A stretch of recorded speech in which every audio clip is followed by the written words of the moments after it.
ह्यः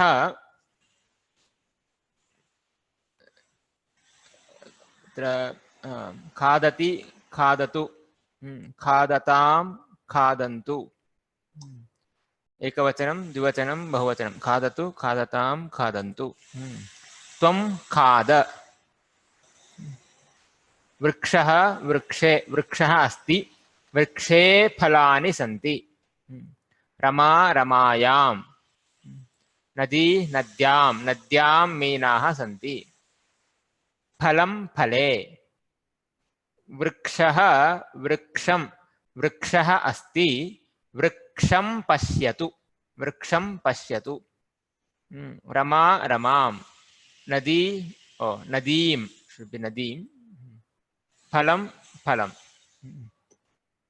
अस्तु, एतान् विषयान् ह्यः पठितवन्तः। नदीं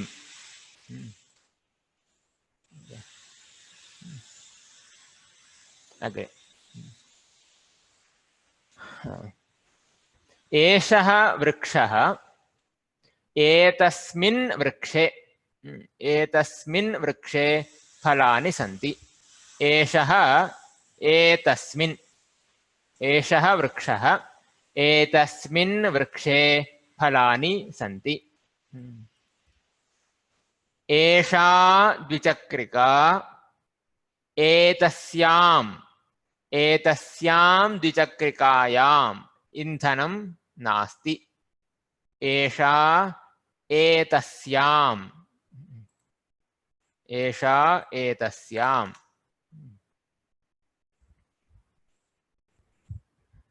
एतत् फलम्, एतस्मिन् माधुर्यम् अस्ति। एतस्मिन् फले, एतस्मिन् फले माधुर्यम् अस्ति।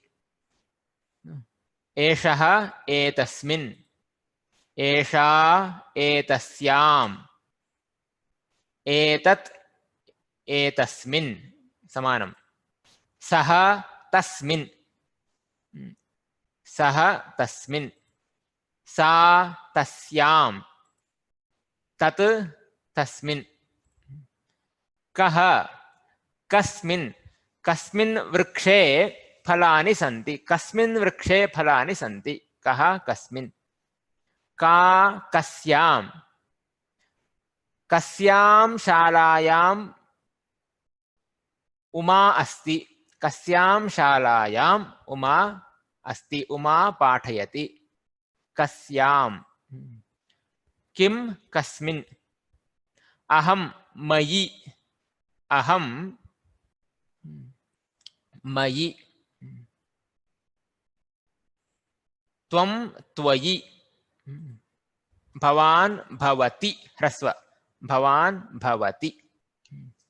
अस्तु, वाक्यं वदन्तु एतस्य उपयोगं कृत्वा, यस्य कस्यापि। एतस्मिन् गृहे त्रीणि व्यजनानि सन्ति। उत्तमम्, एतस्मिन् गृहे त्रीणि व्यजनानि सन्ति। सम्यक्। अन्ये। एतस्मिन् शालायां कः पठति? एतस्यां शालायां, एतस्यां शालायां कः पठति? एतस्यां शालायां कः पठति? उत्तमम्। एतस्मिन् भूमण्डले बहूनि देशानि सन्ति। एतस्मिन् भूमण्डले देशः, बहवः देशाः सन्ति। सम्यक्। अन्ये।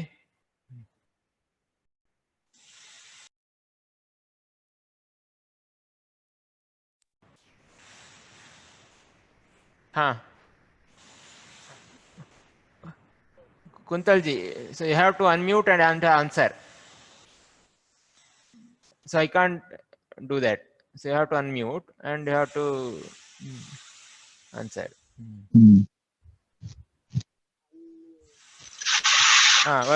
वदतु। न श्रूयते किमपि। It's not audible. अस्तु कुमार जी स्मिन् वृक्षे फलम् अस्ति एतस्मिन् वृक्षे फलम् अस्ति सम्यक् अन्ये अन्य कोऽपि अस्ति वा महोदय इदं मयि गृहं शुद्धमस्ति वा इदं मम गृहं मम गृहं मयि गुणाः सन्ति मयि दोषाः सन्ति मयि दोषाः सन्ति अथवा मयि गुणाः सन्ति मम गृहम् अस्ति इदं मम गृहम् अस्ति धन्यवादः अन्ये सुरभि एकं वाक्यं वदतु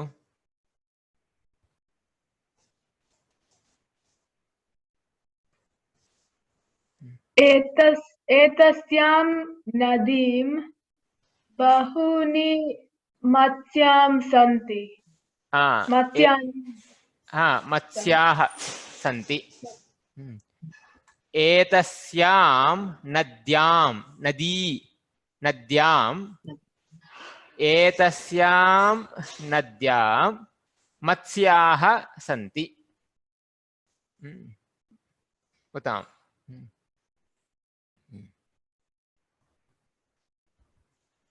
अस्तु मयि कृपां कुरु उत्तमं मयि कृपां कुरु सम्यक्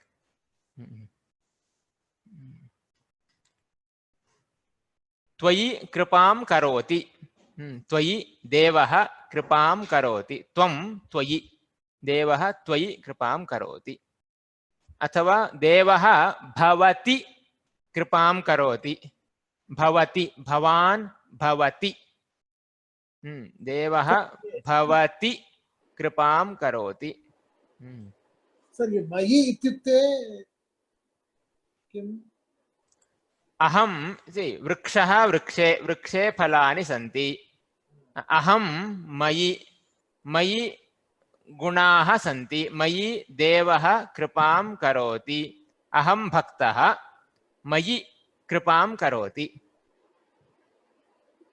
चतुर्थी विभक्ति न विभक्ति विषयं न वदामि अर्थः ज्ञातव्यः so you have to understand the meaning I don't say it is this vibhakti that vibhakti so are you getting the meaning see vrikshah vrikshe vrikshah asti vrikshe phalani santi nadi asti nadyam meenaah santi aham bhaktah mayi kripam karoti so mayi gunaah santi mayi gunaah santi अहं बालकः मयि दोषाः सन्ति मयि दोषाः सन्ति so are you getting the meaning or not न तर्हि अनुवादं तु न करोमि so later you can try so because I don't want to translate that how do you use bhavati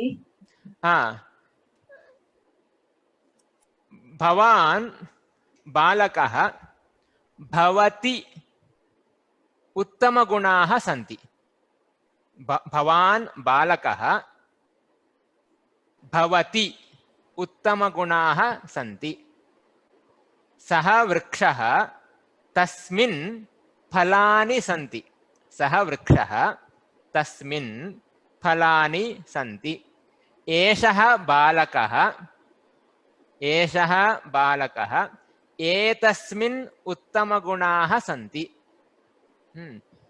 भवान् बालकः भवति उत्तमगुणाः सन्ति एषः बालकः एतस्मिन् उत्तमगुणाः सन्ति सः बालकः तस्मिन् उत्तमगुणाः सन्ति भवान् बालकः भवति उत्तमगुणाः सन्ति Are you getting? Surabhi? Yes. Okay. Yeah. एवं त्वं त्वयि त्वं बालकः त्वयि भवति स्त्रीलिङ्गे कस्मिन् रूपं स्त्रीलिङ्गे भवती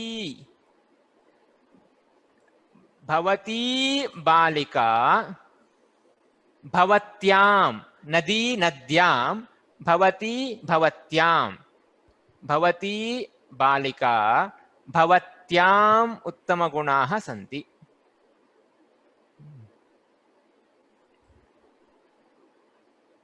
भवत्यां नदी नद्यां नद्यां मीनाः सन्ति भवत्याम् उत्तमगुणाः सन्ति अस्तु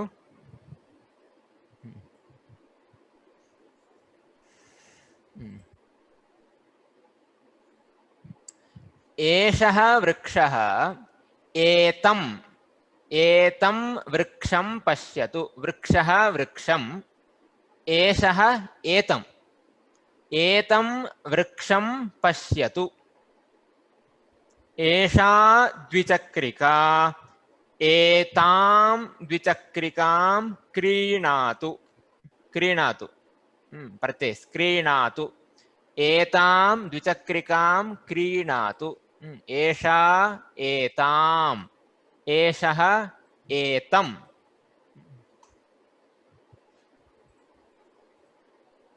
एतत्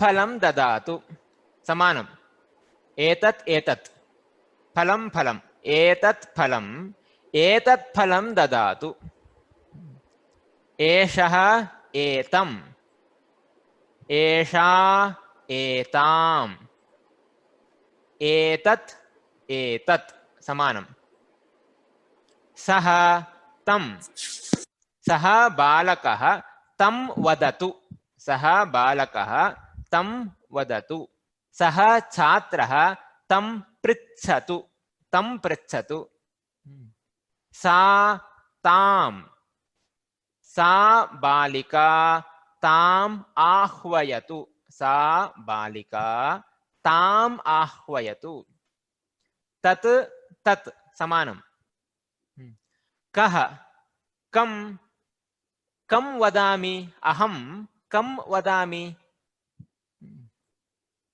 का कां किं किं समानम् अहं मां मां वदतु भवान् मां वदतु छात्रः मां वदति छात्रः माम् उत्तरं वदति त्वं त्वाम् अहं त्वां पृच्छामि अहं त्वां पृच्छामि त्वं छात्रः अहं त्वां पृच्छामि त्वं त्वाम् Sir, is this like आपको in Hindi? Is this like आपको in Hindi? आपको, त्वाम, आपको. Yes. Like that. Correct. So you can translate into your mother tongue, any Hindi or any other tongue, because yeah, I thought you might similar... not know Tamil, so I'm translating it to Hindi. Because correct, you advised not to use English, huh? Yeah, instead of using English, you can better translate into mother tongue. That will be easy. Okay. Yeah. So bhavan, bhavantam. Bhavan adhyapakah bhavantam pritchati. अथवा अहम भवन्तं पृच्छामि भवान् अध्यापकः अहम भवन्तं पृच्छामि भवती अध्यापिका भवतीं पृच्छामि नदी नदीं भवती भवतीं भवती अध्यापिका अहम भवतीं पृच्छामि अस्तु वाक्यं वदन्तु भवतीम्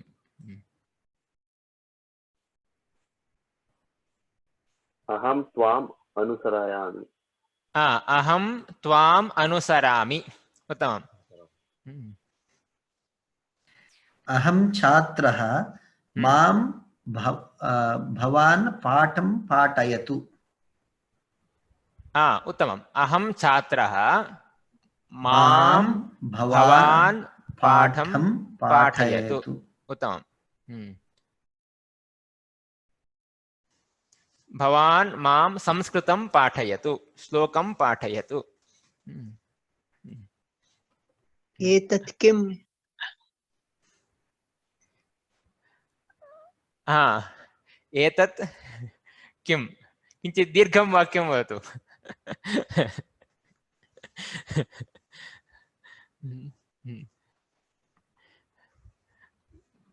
अन्यत् अहं पुस्तकं पठामि, तं पुस्तकं सम्यक् अस्ति। अहं पुस्तकं पठामि, तं तत् पुस्तकं तत् सम्यक् पुस्तकं तत् पुस्तकं तत् पुस्तकं सम्यक् अस्ति। उत्तमम्। अहं पुस्तकं पठामि, तत् पुस्तकं सम्यक् अस्ति। अहं तां सुधाखण्डं ददामि। उत्तमम्। अहं तां, सा बालिका, ताम्, अहं तां बालिकां सुधाखण्डं ददामि। उत्तमम्।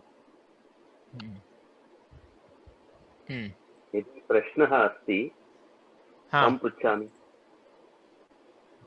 उत्तमम्। एकः प्रश्नः अस्ति, कं पृच्छामि? सम्यक्। मां पृच्छतु। मां प्रश्नं पृच्छतु। माम्। अहं त्वाम् उत्तरं वदामि। भवान् मां प्रश्नं पृच्छतु, अहं त्वाम् उत्तरं वदामि, अथवा भवन्तम् उत्तरं वदामि। सुरभि।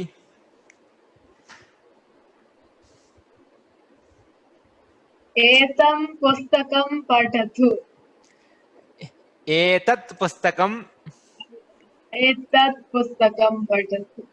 पुस्तकम् एतत् पुस्तकं पठतु।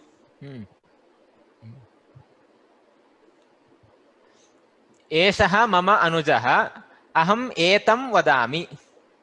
एषः मम अनुजः, अहम् एतं वदामि, अहम् एतं पृच्छामि।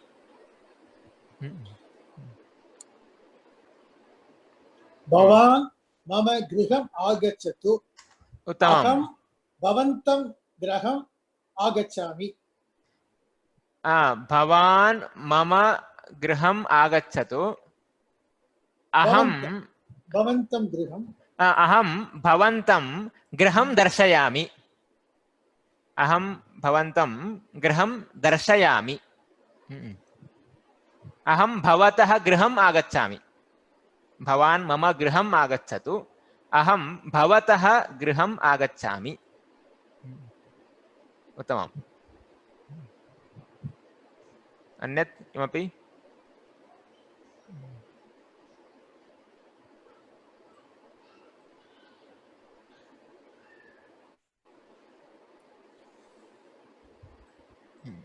अग्रे।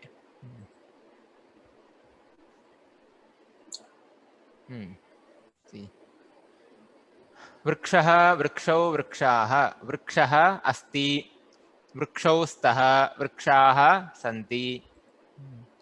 वृक्षस्य, वृक्षस्य, वृक्षयोः, वृक्षाणां। वृक्षस्य नाम आम्रः, वृक्षः अस्ति, वृक्षस्य नाम आम्रः, वृक्षस्य नाम फनसः। वृक्षे, वृक्षे फलानि सन्ति। वृक्षस्य नाम आम्रः, वृक्षे फलानि सन्ति। वृक्षं, वृक्षं पश्यतु, तं वृक्षं पश्यतु।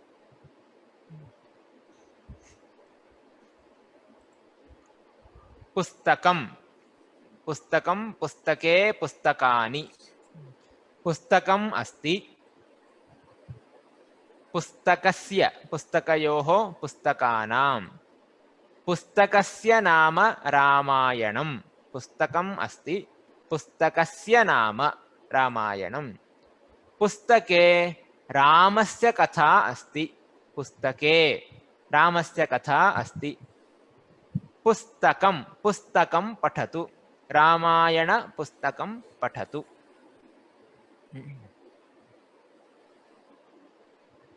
द्विचक्रिका द्विचक्रिका द्विचक्रिके द्विचक्रिकाः एषा द्विचक्रिका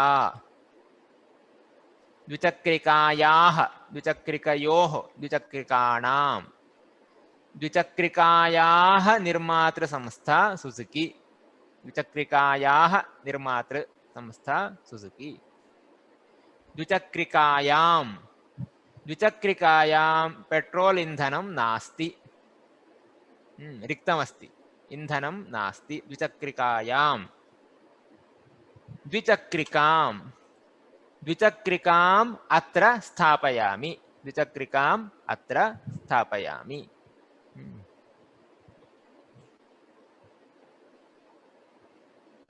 गंगानदी ई गंगानदी गंगानद्यौ गंगानद्यः एषा गंगानदी गंगानद्याः गंगानद्योः गंगानदीनां गंगानद्याः तीरे देवस्थानानि सन्ति गंगानद्याः तीरे गंगानद्यां गंगानद्यां स्नानं करोतु गंगानद्यां स्नानं करोतु गंगानदीं गंगानदीं प्रणमामि गंगानदीं प्रणमामि अस्तु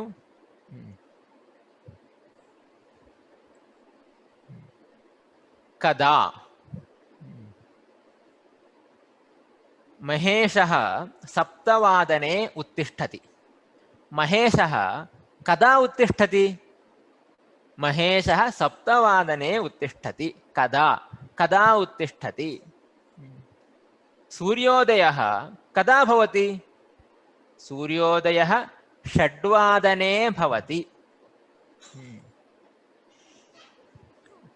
उमा कदा क्रीडति उमा पंचवादने क्रीडति सायं पंचवादने क्रीडति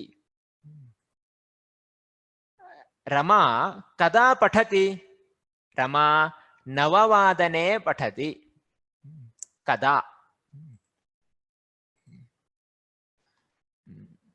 सीता कदा नृत्याभ्यासं करोति सीता सायंकाले नृत्याभ्यासं करोति वेंकटेशः वेंकटेशः न भवति संस्कृते वेंकटेशः वेंकटेशः कदा योगाभ्यासं करोति वेंकटेशः षड्वादने योगाभ्यासं करोति माता दशवादने माता कदा पाकं करोति माता दशवादने पाकं करोति सा कदा पूजां करोति सा प्रातः काले पूजां करोति अस्तु कदा अहं प्रश्नं पृच्छामि उत्तरं वदन्तु महेशः कदा पत्रिकां पठति चन्द्रमौळि महेशः 10:08 पत्रिकां पठति उत्तमं महेशः 10:08 पत्रिकां पठति महेशः कदा कार्यालयं गच्छति राजेश महेशः 20:09 कार्यालयं गच्छति उत्तमं महेशः कदा फलरसं पिबति सतीश महेशः 20:11 फलरसं पिबति सम्यक् महेशः 20:11 फलरसं पिबति महेशः कदा कार्यं करोति कुमारजी महेशः 11:11 कार्यं करोति 11:11 11:11 दशोन द्वादशवादने द्वादशवादने आ, कार्यं करोति कार्यं करोति उत्तमं महेशः कदा भोजनं करोति सुरभि महेशः पञ्चोन एकवादने भोजनं करोति उत्तमं महेशः पञ्चोन एकवादने भोजनं करोति सम्यक् महेशः कदा चायं पिबति महेशः पञ्चाधिकत्रिवादने चायं पिबति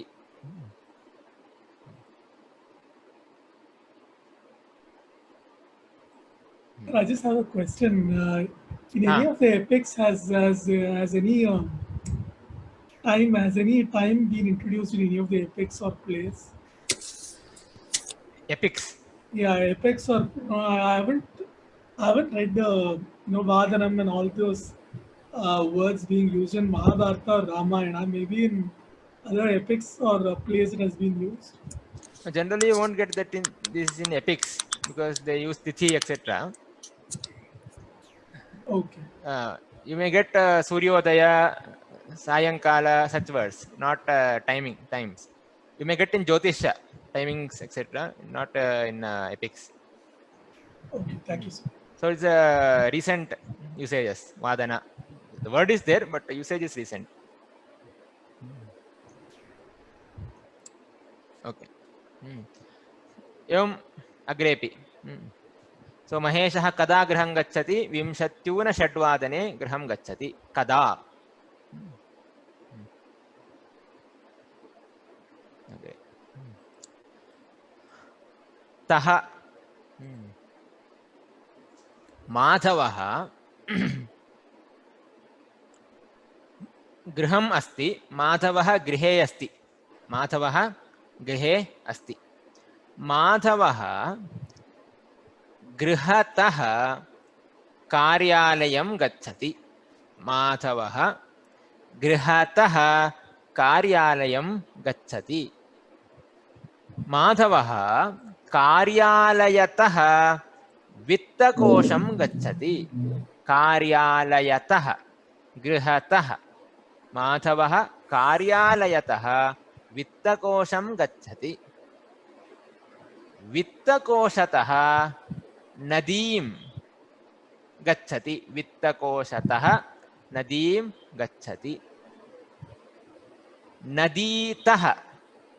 नदीतः भोजनालयं गच्छति नदीतः माधवः नदीतः भोजनालयं गच्छति भोजनालयतः पुस्तकालयं गच्छति माधवः भोजनालयतः पुस्तकालयं गच्छति पुस्तकालयतः वाटिकां गच्छति वाटिकातः गृहम् आगच्छति तः गृहतः कार्यालयतः नदीतः वाटिकातः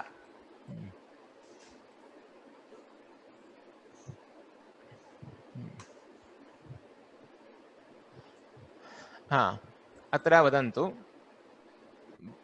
फलं पतति फलं कुतः कुतः पतति फलं कुतः पतति चन्द्रमौळि फलं वृक्षतः पतति सम्यक् फलं वृक्षतः पतति पुस्तकं कुतः पतति कुमारजी पुस्तकं स्यूततः पतति स्यूततः पतति सम्यक् पुस्तकं स्यूततः पतति जलं कुतः पतति सुरभि जलं मेघतः पतति जलं मेघतः पतति दन्तः कुतः पतति सतीश दन्तः मुखतः पतति दन्तः मुखतः पतति केशः कुतः पतति राजेश केशः मस्तकतः पतति केशः मस्तकतः पतति सम्यक् कुतः वस्त्रं पेटिका स्वीकरोति वस्त्रं कुतः स्वीकरोति कुमारजी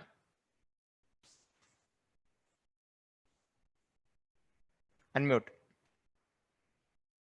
वस्त्रं पेटिकातः स्वीकरोति सम्यक् वस्त्रं पेटिकातः स्वीकरोति पुष्पं कुतः स्वीकरोति सतीश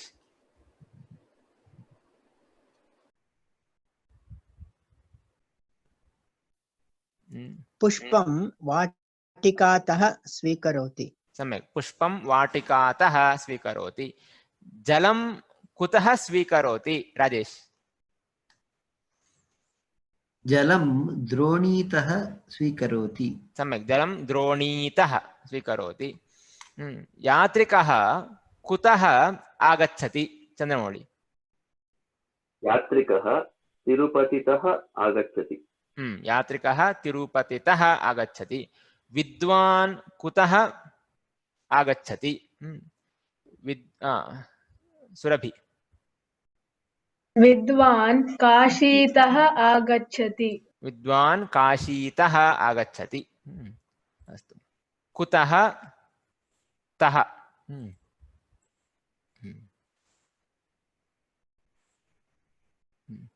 इतः अहम् इतः कार्यालयं गच्छामि इतः अहम् इतः कार्यालयं गच्छामि ततः उद्यानं गच्छामि इतः कार्यालयं गच्छामि ततः उद्यानं गच्छामि इतः ततः कुतः किमपि वाक्यं वदन्तु इतः ततः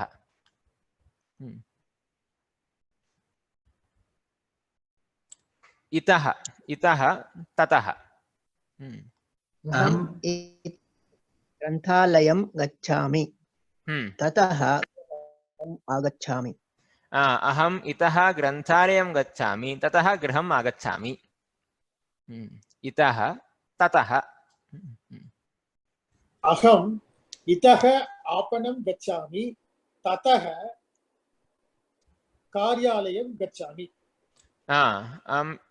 इतः आपणं गच्छामि ततः कार्यालयं गच्छामि सम्यक् अहम् इतः देवालयं गच्छामि ततः कुतः गन्तव्यम् इति चिन्तयामि ततः कुत्र गन्तव्यं कुत्र गन्तव्यम् इति चिन्तयामि सम्यक् बस्यानम् इतः बेङ्गळूरुनगरं गच्छति इतः बेङ्गळूरुनगरं गच्छति ततः अन्यत्र गच्छति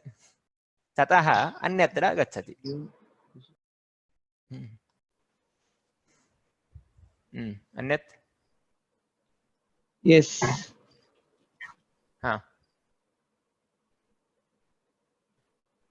अहं यस् अहं न श्रूयते अग्रे कुतः प्रयोगं कुतः प्रश्नः भवान् कुतः आगच्छति अहं गृहतः आगच्छामि भवान् कुतः आगच्छति भवान् कुतः कार्यालयम् आगच्छति अहं गृहतः कार्यालयम् आगच्छामि भवान् कुतः बेङ्गळूरुनगरं गच्छति अहं कार्यालयतः बेङ्गळूरुनगरं गच्छामि सम्यक् कुतः भटः अश्वात् पतति अश्वात् भटः अश्वात् पतति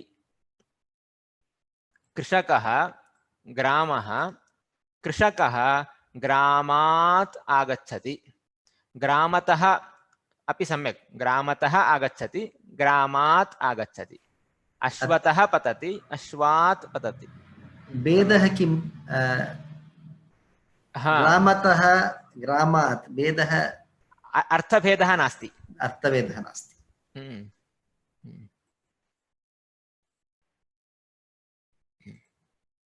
वृक्षः आम्रं, वृक्षात् आम्रं पतति, वृक्षात् आम्रं पतति। विद्यालयः, बालकः विद्यालयात् आगच्छति।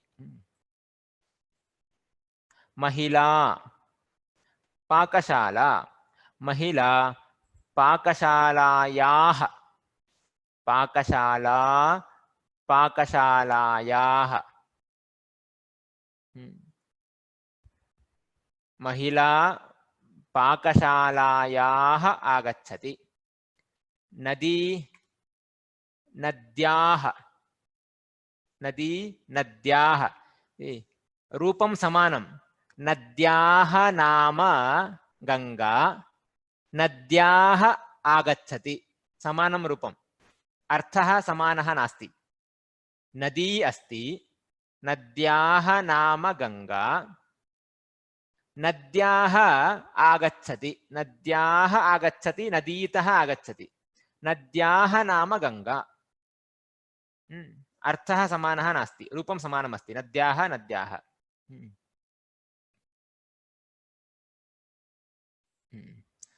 रामः रामात्, वृक्षः वृक्षात्, गणेशः गणेशात्, लेखकः लेखकात्, आसन्दः आसन्दात्। ग्रामतः अपि ग्रामात् सन्दर्भभेदः अस्ति वा? नास्ति, सन्दर्भभेदोऽपि नास्ति। नास्ति नास्ति। रमा रमायाः, उमा उमायाः, माला मालायाः, पेटिका पेटिकायाः, मापिका मापिकायाः। ई नदी नद्याः। अत्र रूपं समानं। रमा रमायाः पुस्तकं रमायाः हस्तात् पतति, पुस्तकं रमायाः हस्तात् पतति। रमायाः पुस्तकं, रमायाः हस्तात् पुस्तकं पतति। अर्थः समानः नास्ति, रूपं समानमस्ति। एवं नदी, लेखनी लेखन्याः, अंकनी अंकन्याः। फलं फलस्य, फलात्, फलं फलात् समानम्। अत्र अत्र आसन्दात् वृक्षात् रामात्, अत्र फलात् धनात् गृहात्, रूपं समानम्।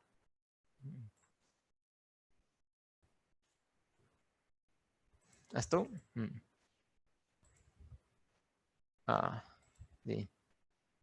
पुनः स्मारणं। वृक्षः अस्ति, वृक्षस्य नाम आम्रः, वृक्षे फलानि सन्ति, वृक्षं पश्यतु, वृक्षात् फलं पतति, अथवा वृक्षतः फलं पतति। पुस्तकम् अस्ति, पुस्तकस्य नाम रामायणं, पुस्तके रामस्य कथा अस्ति, पुस्तकं पठतु, पुस्तकात् लेखनी पतति, पुस्तकात् लेखनी पतति। द्विचक्रिका, एषा द्विचक्रिका, द्विचक्रिकायाः निर्मातृसंस्था सुजुकी, द्विचक्रिकायां पेट्रोल् इन्धनं नास्ति, द्विचक्रिकाम् अत्र स्थापयामि, द्विचक्रिकायाः चालकः पतति। रूपं समानं। द्विचक्रिकायाः द्विचक्रिकायाः, अर्थः समानः न, रूपं समानम्।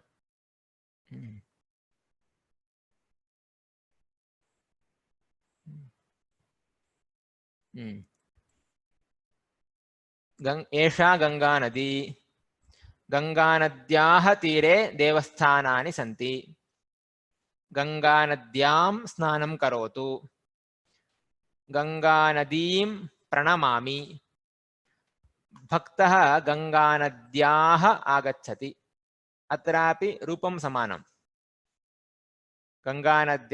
गङ्गानद्याः तीरे गङ्गानद्याः आगच्छति अर्थः समानः नास्ति अस्तु इदानीं वाक्यं वदन्तु जनकः कार्यालयात् आगच्छति मित्रं गृहात् आगच्छति अग्रे बालकः डैश आगच्छति राजेश बालकः विद्यालयात् आगच्छति उत्तमम् एषः डैश आगच्छति नगरं कुमारजी एषः नगरात् आगच्छति उत्तमं सा डैश आगच्छति सतीश सा ग्रामात् आगच्छति सम्यक् रमा आगच्छति सुरभि मन्दिरं रमा मन्दिरात् आगच्छति उत्तमं लता आगच्छति श्वशुरगृहं कः अस्ति चन्द्रमौळि लता श्वशुरगृहात् आगच्छति उत्तमम् एवम् अध्यापिका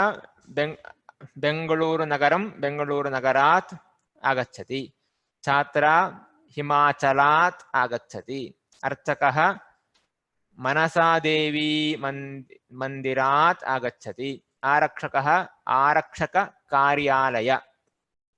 आरक्षककार्यालयतः आगच्छति छात्रनायकः विश्वविद्यालयतः आगच्छति वित्तकोषाध्यक्षः जपान् देशतः आगच्छति मन्त्रिमहोदयः विदेशात् समानं विदेशात् आगच्छति धावकः आस्ट्रेलियादेशात् आगच्छति चेन्नई नगरात् मातुलगृहतः समान अर्थः भिन्नरूपस्य प्रयोजनं किम् प्रयोजनं काव्येषु भवति छन्दः अस्ति इति कारणात् तत्र प्रयोजनं भवति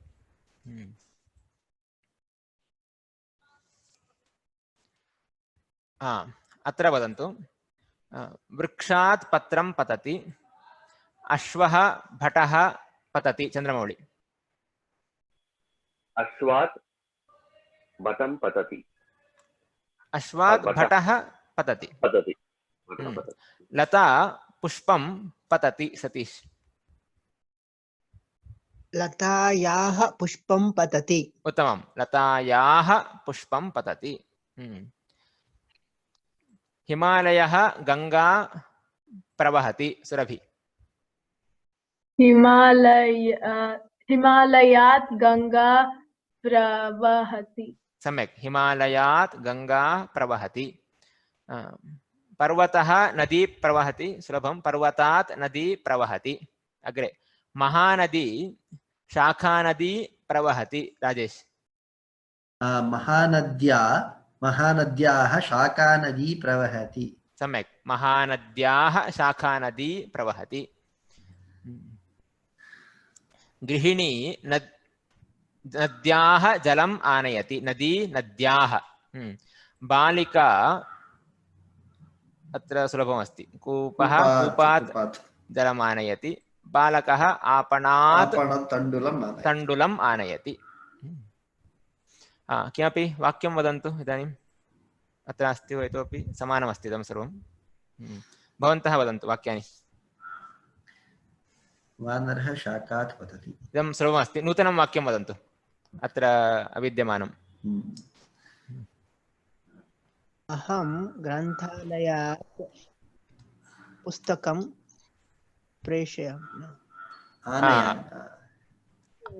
आनयामि सम्यक् अहं ग्रन्थालयात् पुस्तकम् अथवा पुस्तकानि आनयामि उत्तमम्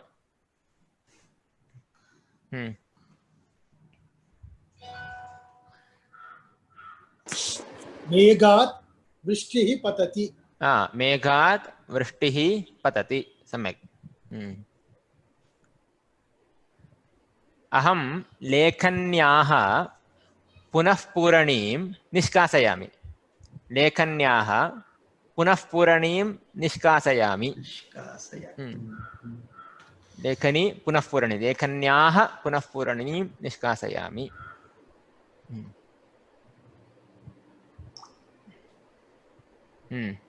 अन्ये बालकः पतति बालकः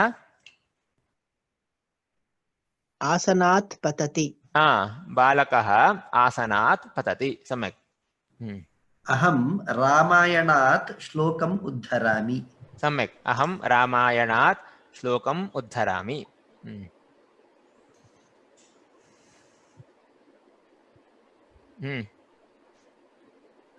कुमार जी मण्डूकः नद्यात् कूदति नद्याः नद्याः मण्डूकः नद्याः अग्रे कूदति कूर्दति कूर्दति नद्याः कूर्दति उत्तमम् सुरभि बालकः शालायात् आगच्छति बालकः शालायाः आगच्छति सम्यक् बालकः शालायाः आगच्छति चन्द्रमौळि अहं धनस्यूतात् धनं स्वीकरोमि करोमि सम्यक् अहं धनस्यूतात् धनं स्वीकरोमि उत्तमम् अहम् आपणात् वस्तूनि क्रीणामि अहम् आपणात् वस्तूनि क्रीणामि अथवा आपणात् वस्तु अस्तु आपणात् शाकाः शाका वेजिटेबल् अहम् आपणात् शाकाः क्रीणामि अथवा शाकानां क्रयणं करोमि अहम् आपणात् शाकानां क्रयणं करोमि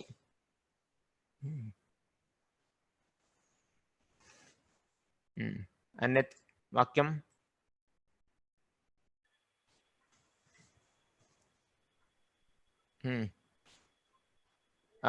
कमलराजन्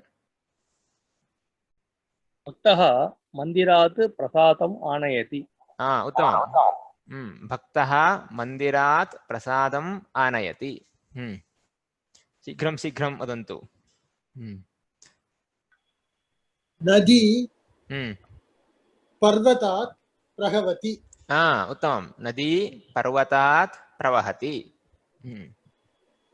राजा पंडितात् उपदेशं स्वीकरोति राजा पंडितात् उपदेशं स्वीकरोति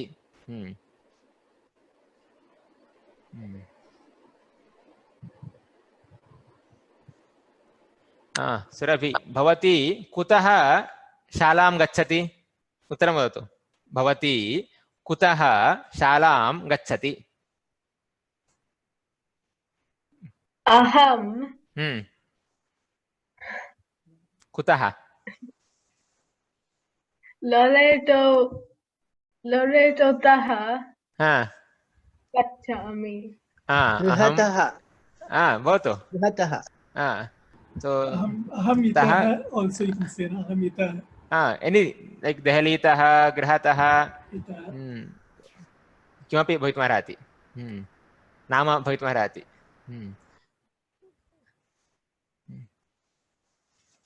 उत्तमं किं प्रश्नः अस्ति वा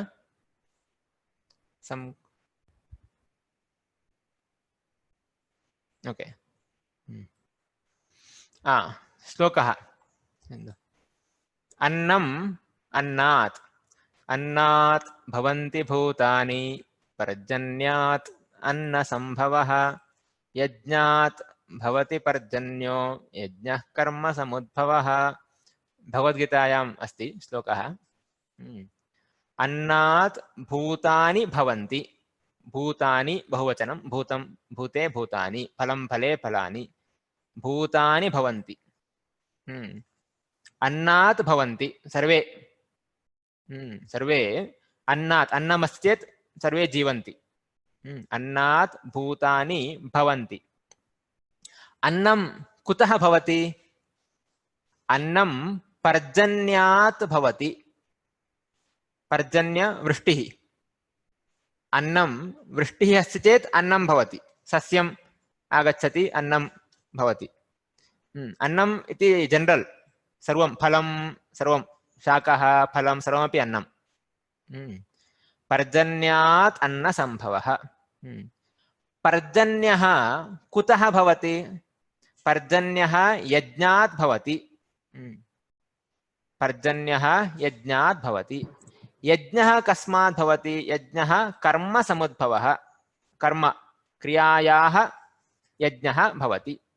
यज्ञः कर्म समुद्भवः।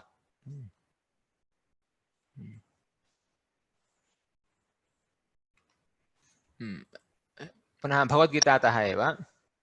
ध्यायतो विषयान् पुंसः संगः तेषु संगस्तेषूपजायते संगात् संजायते कामः कामात् क्रोधोऽभिजायते। विषयः विषयं ध्यायति, विषयस्य ध्यानं करोति। विषयः सर्वं किमपि वस्तु, पुस्तकं, लेखनी, ज्ञानं, यत्किञ्चित् सर्वं विषयः, इन्क्लूड्स् एव्रिथिङ्ग्। विषयं विषयस्य ध्यानं करोति। यदा ध्यानं करोति किं भवति? संगः, सम्बन्धः जायते। चिन्तनं पुनः पुनः करोति, किं भवति? संगः, सम्बन्धः उपजायते। तेषु संगः उपजायते, सम्बन्धः जायते, भवति। संगात् कामः जायते। यदा संगः भवति तदा कामः, तद्विषये कामः, मम अपेक्षितम्, इदम् अपेक्षितम् इति कामः संजायते। कामात् क्रोधः अभिजायते।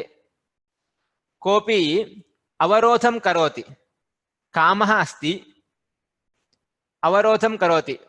माता वदति मास्तु, पुत्रस्य चाकलेहः अपेक्षितः, चाकलेहः, तद्विषये कामः अस्ति। माता वदति मास्तु, तदा क्रोधः अभिजायते। कामात् क्रोधः अभिजायते।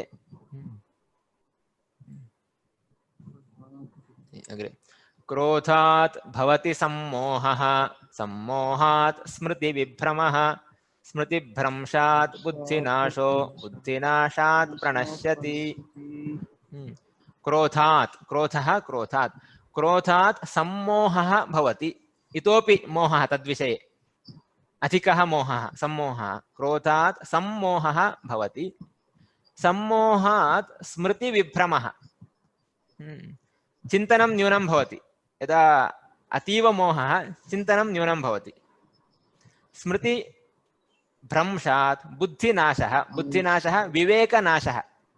विवेकः नास्ति, किं समीचीनं किम् असमीचीनं, विवेकः नास्ति। बुद्धिभ्रंशात् स्मृतिभ्रंशात् बुद्धिनाशः बुद्धिनाशात् प्रणश्यति। यदा विवेकः नास्ति सः नाशं प्राप्नोति, किमपि करोति। बुद्धिनाशात् प्रणश्यति। क्रोधात् सम्मोहात् स्मृतिभ्रंशात् बुद्धिनाशात्। अस्तु, भगवद्गीतायाः श्लोकः तत्र पुनः द्रष्टुं शक्नुवन्ति अर्थः कः इति।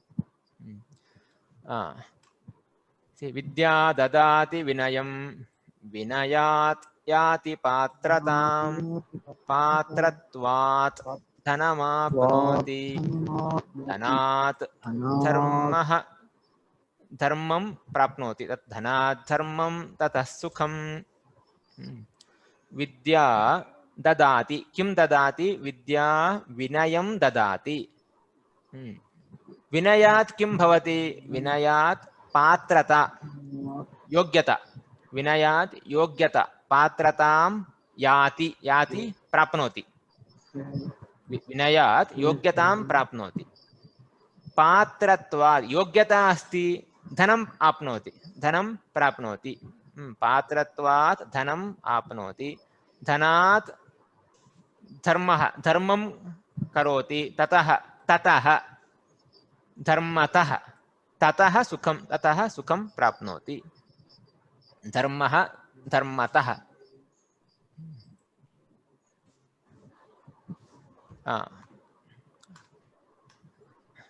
अन्यः श्लोकः इदं रामायणस्य श्लोकः अस्ति अपि स्वर्णमयी लंका न मे लक्ष्मण रोचते जननी जन्मभूमिश्च स्वर्गात् स्वर्गात् स्वर्गः स्वर्गात् स्वर्गात् अपि गरीयसी लक्ष्मणः रामं वदति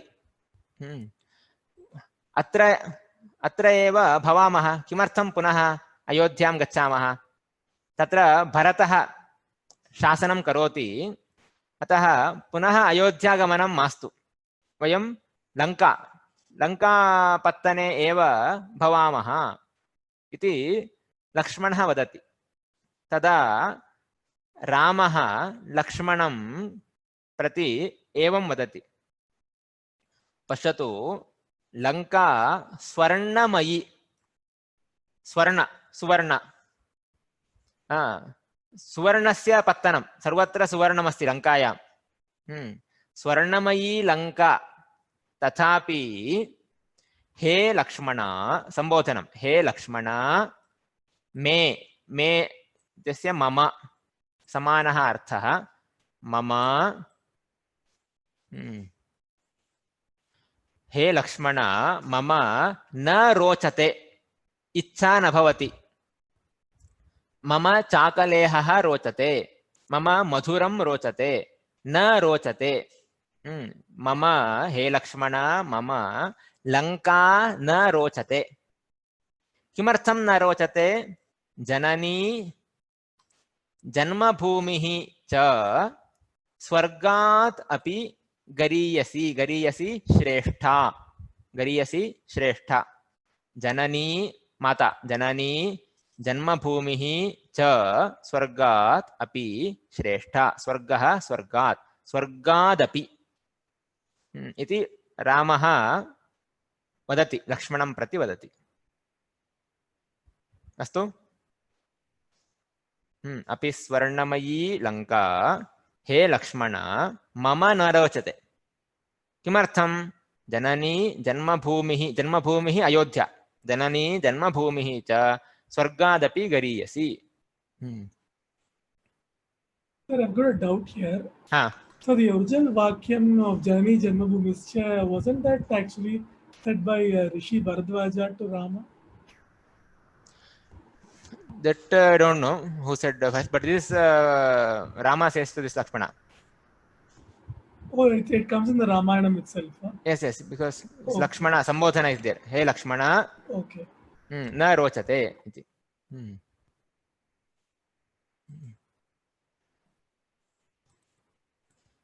Okay. अग्रे एषः वृक्षः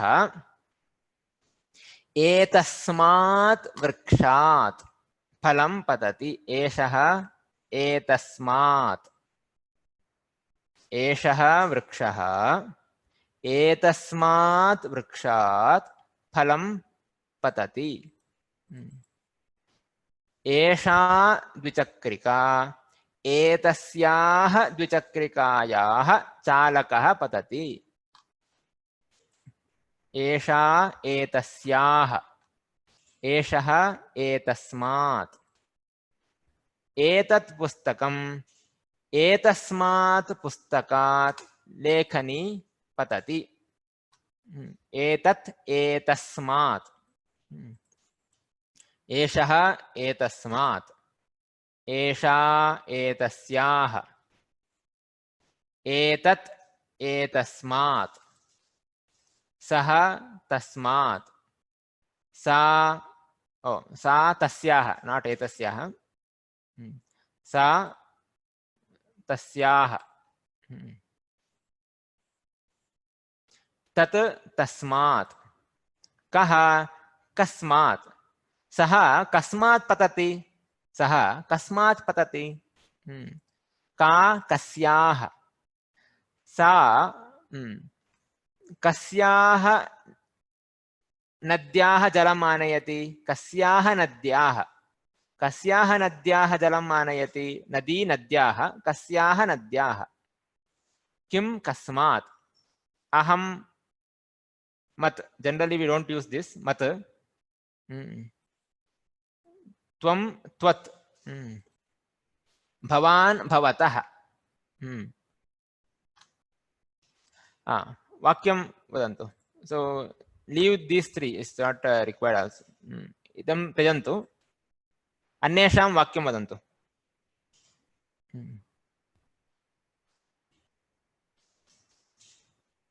एतस्मात् आपणतः अहं वस्तूनि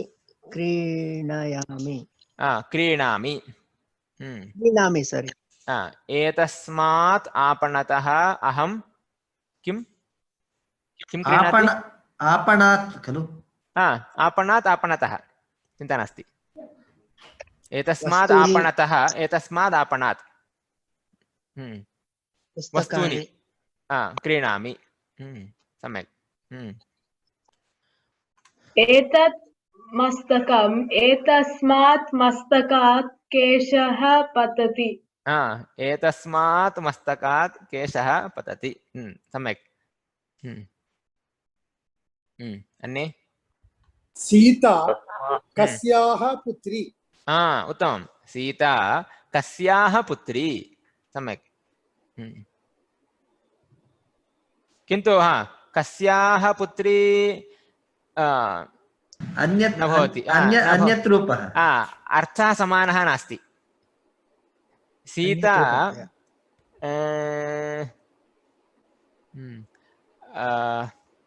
कस्याः नगर्याः आगच्छति सीता कस्याः नगर्याः आगच्छति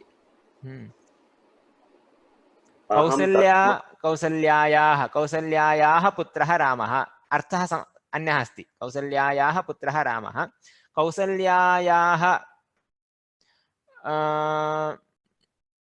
नगरात्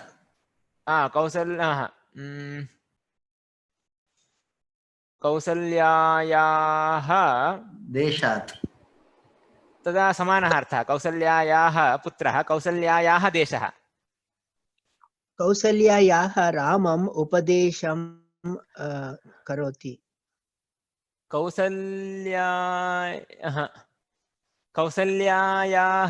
रामः कौसल्यायाः कौसल्या रामम् उपदिशति कौसल्या रामम् उपदिशति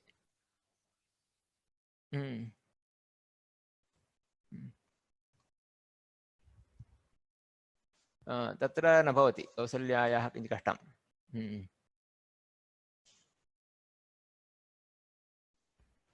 अन्यत् कौसल्यायाः रामः उपदेशं प्राप्नोति तत् भवति कौसल्यायाः तदेव अस्ति वा सतीश महोदय कौसल्यायाः रामः उपदेशं प्राप्नोति रामः कौसल्यायाः उपदेशं प्राप्नोति तदा भवति फलं कस्मात् वृक्षात् पतति सम्यक् फलं कस्मात् वृक्षात् पतति सम्यक्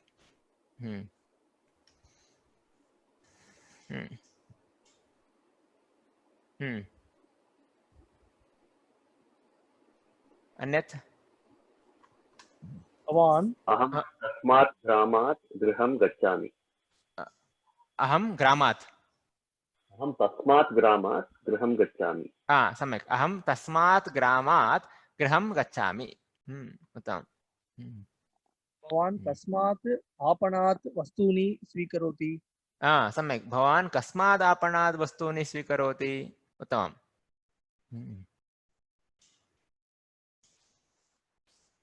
अन्यत्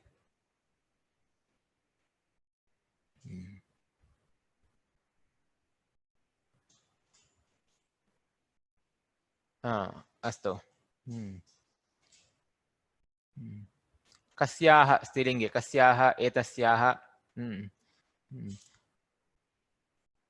तस्मात् विराट जायत श्लोकम् तस्मात् विराट अजायत सत्यं विराट जायत तस्मात् विराट जन्म जायत जन्म भवति तस्मात् पुरुषसूक्तं सत्यं सत्यं पुरुषसूक्तं सम्यक् अस्ति अस्तु अग्रे गच्छामः एषः शशः एषः शशः शशः धावति शशः कथं धावति कथं शशः कथं धावति शशः शीघ्रं धावति कथं शीघ्रं शशः शीघ्रं धावति कूर्मः धावति कूर्मः धावति कूर्मः कथं धावति कूर्मः मन्दं धावति मन्दं शीघ्रं मन्दं शीघ्रं मन्दं कथं शशः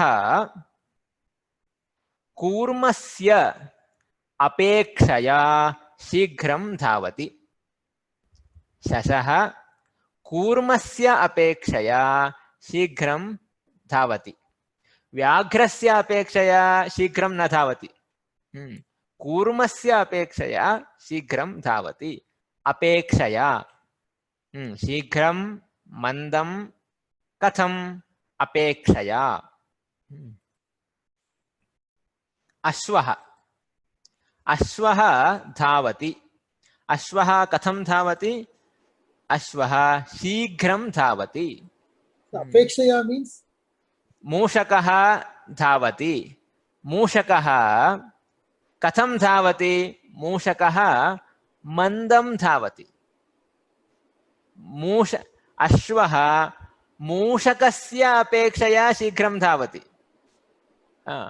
अश्वः विमानस्य अपेक्षया शीघ्रं गच्छति वा विमानस्य अपेक्षया अश्वः शीघ्रं गच्छति वा न गच्छति अश्वः मम अपेक्षया शीघ्रं धावति अश्वः मम अपेक्षया शीघ्रं धावति मूषकस्य अपेक्षया शीघ्रं धावति विमानस्य अपेक्षया शीघ्रं न गच्छति अहं मूषकस्य अपेक्षया शीघ्रं गच्छामि शीघ्रं धावामि मूषकः मम अपेक्षया मन्दं धावति मम अपेक्षया मन्दं धावति अपेक्षया means comparison. So that you have to understand. See, I don't want to translate anytime. So if you need English word, then you can search in the dictionary. सिंहः गर्जति सिंहः कथं गर्जति सिंहः उच्चैः गर्जति उच्चैः सिंहः उच्चैः गर्जति मार्जारः मार्जारः शब्दं करोति मार्जारः कथं शब्दं करोति मार्जारः नीचैः नीचैः शब्दं करोति उच्चैः नीचैः सिंहः मार्जारस्य अपेक्षया उच्चैः गर्जति सिंहः मार्जारस्य अपेक्षया उच्चैः गर्जति वाक्यं वदन्ति अपेक्षया आचार्यः वदतु आचार्यः शिष्यस्य उपेक्षया अधिकं जानाति आचार्यः शिष्यस्य अपेक्षया अधिकं जानाति सम्यक् अन्यत् कमलराजन् जी लोकयानः विमानस्य अपेक्षया मन्दं धावति गच्छति कस्य अपेक्षया विमानस्य अपेक्षया लोकयानानि विमानस्य अपेक्षया मन्दं गच्छन्ति सम्यक् विमानस्य अपेक्षया मन्दं गच्छन्ति बालिका बालकस्य अपेक्षया अधिकं मार्क् प्राप्नोति कः? बालिका हाँ हाँ बालकस्य अपेक्षया अधिकान् अङ्कान् प्राप्नोति। सम्यक्। बालिका बालकस्य अपेक्षया अधिकान् अङ्कान् प्राप्नोति। उत्तमम्। अन्ये?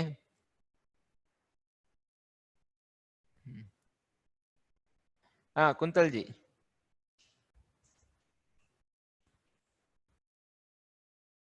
न श्रूयते, it's not Audible. I don't know what why it is mute अपि अस्ति। कुन्तल महोदय म्यूट अस्ति, तत्र श्रवणं न भवति। कापि समस्या अस्ति? अन्ये वदन्तु। ऊटी नगरी बेंगलुरु नगर्याः अपेक्षया शीतं भवति। उत्तमम्। ऊटी नगरी बेंगलुरु नगर्याः अपेक्षया शीतं भवति। सम्यक्। कुमार जी।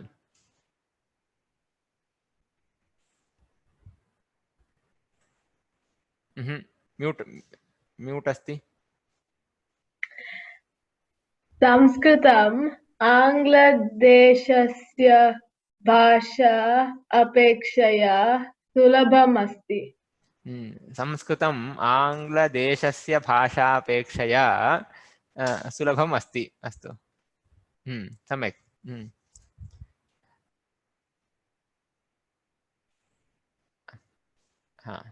अस्तु, अपेक्षया। रिक्तस्थानं पूरयन्तु। महेशः डैश भोजनं करोति। यत्किञ्चित् एनी सूटेबल वर्ड। शीघ्रं।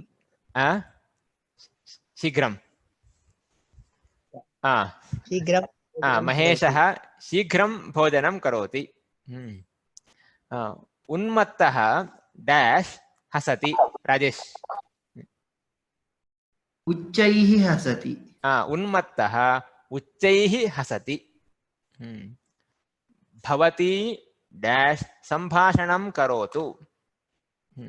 सुरभि। भवती नीचैः संभाषणं करोतु। सम्यक्। भवती नीचैः संभाषणं करोतु। समयः अस्ति डैश भोजनं करोतु। चन्द्रमौळि। समयः अस्ति मन्दं भोजनं करोतु। सम्यक्। समयः अस्ति मन्दं भोजनं करोतु। विमानयानं डैश गच्छति। कुमार जी म्यूट अस्ति। विमानयानम् उच्चैः गच्छति। विमानयानं शीघ्रं गच्छति। उच्चैः गच्छति ओके, किन्तु शीघ्रं गच्छति सम्यक्। इतोपि विमानयानं शीघ्रं गच्छति। शिशुः निद्रां करोति। डैश वदतु। कमलराजन्। शिशुः निद्रां करोति नीचैः वदतु। सम्यक्। शिशुः निद्रां करोति नीचैः वदतु। रमेशः डैश भाषणं करोति। ध्वनिवर्धकं न आवश्यकं। कः अस्ति? चन्द्रमौळि। रमेशः उच्चैः भाषणं करोति ध्वनिवर्धकं न आवश्यकम्। सम्यक्। रमेशः उच्चैः भाषणं करोति ध्वनिवर्धकं न आवश्यकं। सम्यक्। शीघ्रं मन्दम् उच्चैः नीचैः कथम् अपेक्षया। अस्तु। कः समयः? आर्थं। पिता विवाहार्थं मण्डपं गच्छति। विवाहः अस्ति, विवाहार्थं मण्डपं गच्छति। विवाहार्थं। पिता कार्यक्रमार्थं सभां गच्छति। कार्यक्रमार्थं सभां गच्छति। पिता धनार्थं कार्यालयं गच्छति, धनार्थं कार्यालयं गच्छति। बालकः ज्ञानार्थं पुस्तकालयं गच्छति अथवा अध्ययनार्थं पुस्तकालयं गच्छति। सः भोजनार्थं गृहं गच्छति, भोजनार्थं गृहं गच्छति। बालकः अध्ययनार्थं शालां गच्छति, अध्ययनार्थं शालां गच्छति। अथवा पठनार्थं, पठनार्थं शालां गच्छति। हाँ, वदन्तु इदानीं। किमर्थं, प्रश्नः किमर्थं, मित्रं किमर्थं मन्दिरं गच्छति, मित्रं किमर्थं, किमर्थं मन्दिरं गच्छति। हाँ, पूजार्थं मन्दिरं गच्छति। उत्तमं, मित्रं पूजार्थं मन्दिरं गच्छति। मित्रं किमर्थम् आश्रमं गच्छति, सतीश। मित्रं सेवार्थम् आश्रमः गच्छति, आश्रमं गच्छति। आश्रमं गच्छति। मित्रः, मित्रं सेवार्थम् आश्रमं गच्छति। मित्रं किमर्थं विद्यालयं गच्छति, सुरभि। मित्रं परीक्षार्थं विद्यालयं गच्छति। सम्यक्, मित्रं परीक्षार्थं विद्यालयं गच्छति। मित्रं किमर्थं संस्कृतं पठति, किमर्थं संस्कृतं पठति, चन्द्रमौळि। मित्रं तृप्त्यार्थं संस्कृतं पठति। तृप्त्यर्थम्, अत्र तृप्त्यर्थं, मित्रं तृप्त्यर्थं संस्कृतं पठति। मित्रं किमर्थम् उद्यानं गच्छति, कुमार्जी।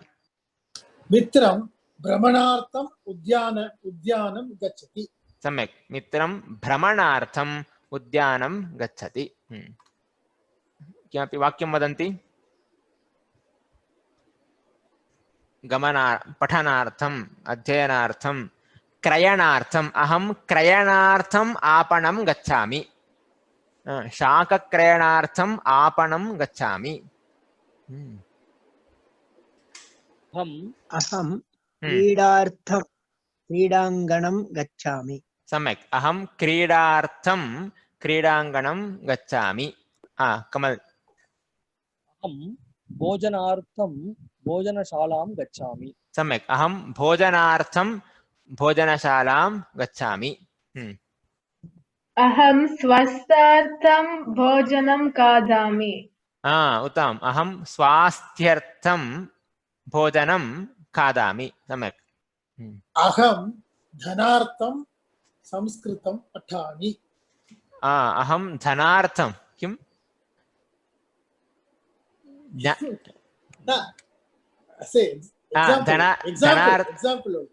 धनार्थं संस्कृतं पठामि। एग्जाम्पल्। अस्तु, सम्यक्, धनार्थं संस्कृतं पठामि। अन्ये।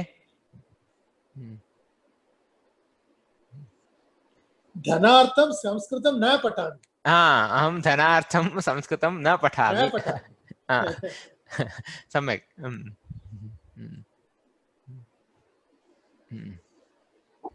अहं शान्त्यर्थं योगाभ्यासं करोमि। सम्यक्, अहं शान्त्यर्थं योगाभ्यासं करोमि। सम्यक्। देवदर्शनार्थं मन्दिरं गच्छामि। अहं देवदर्शनार्थं मन्दिरं गच्छामि। सः चलच्चित्रदर्शनार्थं चित्रमन्दिरं गच्छति, चलच्चित्रदर्शनार्थं चित्रमन्दिरं गच्छति। अन्यत्।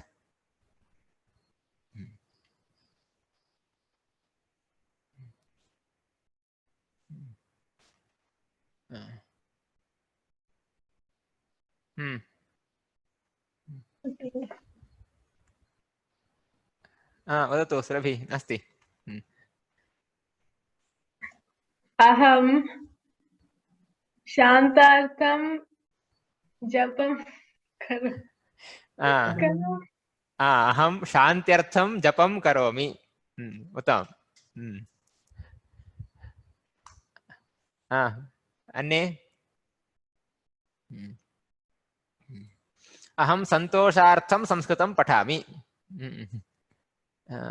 अथवा ज्ञानार्थं पठामि किमपि। भवान् किमर्थम् अत्र आगच्छति?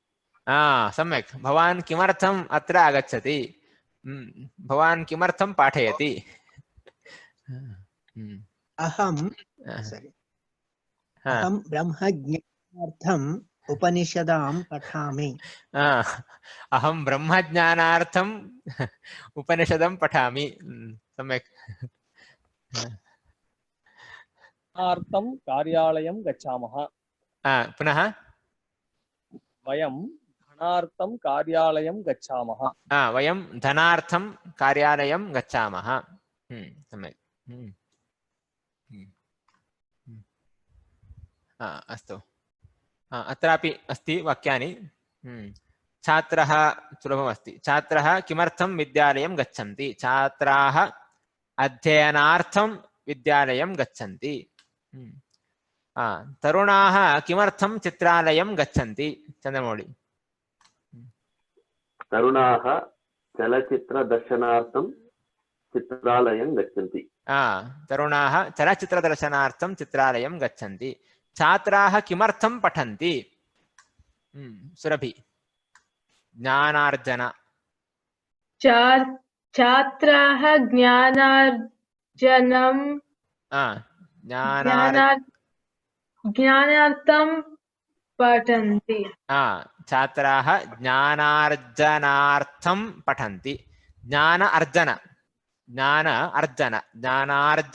ज्ञानार्जनार्थं पठन्ति। जनाः किमर्थं वायुविहारं कुर्वन्ति? कुमारजी।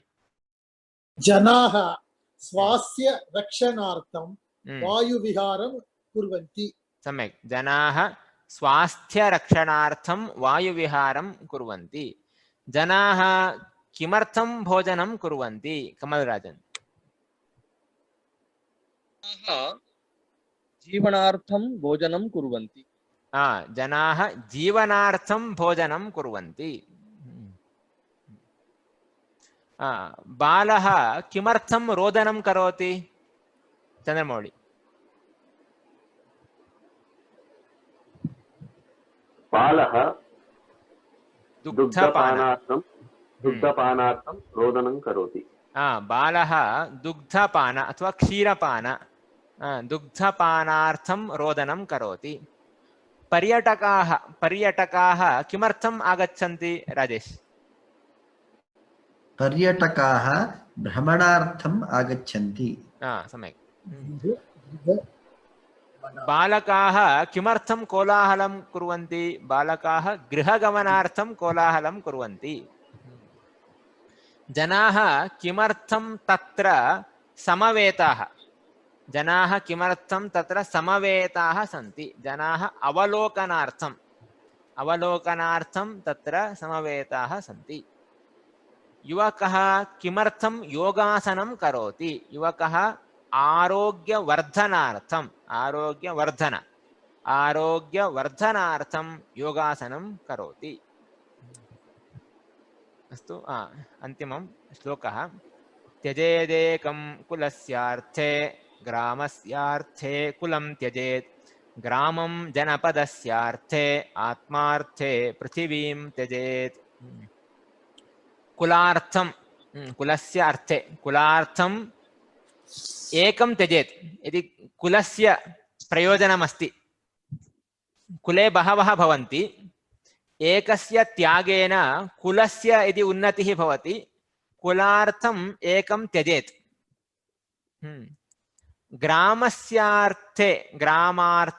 ग्रामार्थं कुलं त्यजेत्। ग्रामस्य उन्नतिः अस्ति तर्हि कुलं त्यजेत्। ग्रामार्थं कुलं त्यजेत्। ग्रामं जनपदस्यार्थे, जनपद राज्यं अथवा महान् भूभागः। ग्रामं जनपदार्थं, जनपदस्य अर्थे जनपदार्थं ग्रामं त्यजेत्।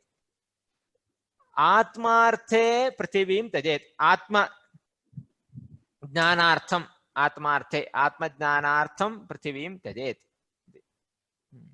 अर्थ कुलस्य अर्थे अथवा कुलार्थम ग्रामार्थम जनपदस्य जनपदार्थम आत्मार्थम